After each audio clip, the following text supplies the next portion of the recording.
Egyptian embalmers were so skilled that people mummified 4,000 years ago still have skin, hair and recognizable features such as scars and tattoos.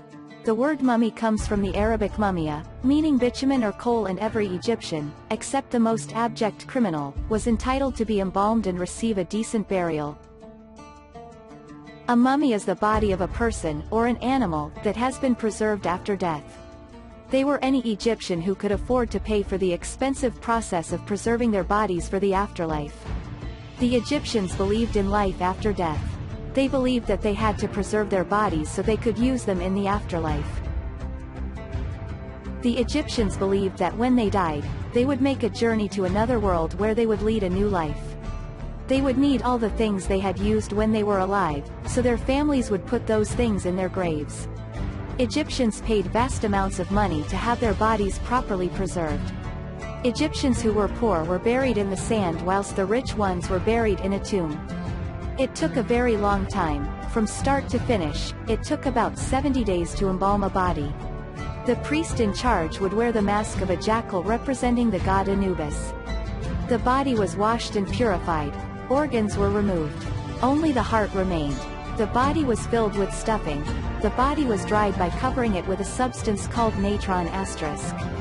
This substance absorbed all the moisture from the body. After 40 to 50 days the stuffing was removed and replaced with linen or sawdust.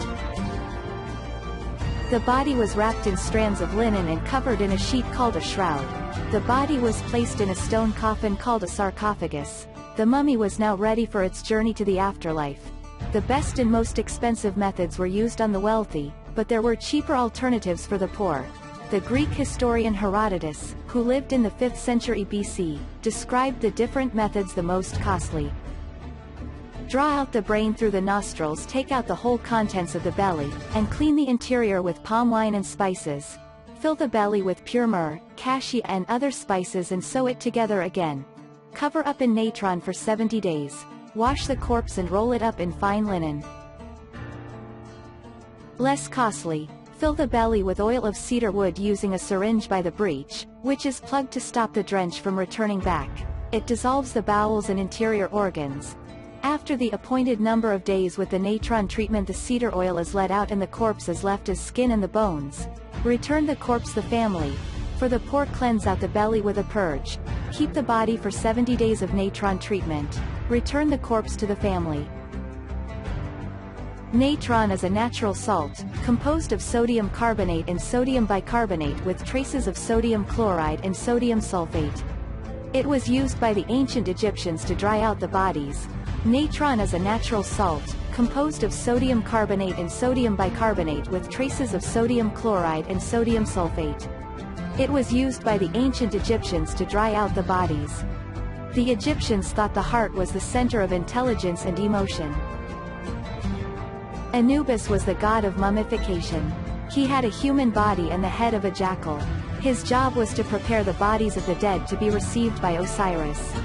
Ancient Egyptians were buried with their belongings and the tomb walls were painted with scenes from the dead person's life. The objects included furniture, games and even food was placed in the tombs for the long afterlife journey. Canopic jars were used by ancient Egyptians to hold mummified remains.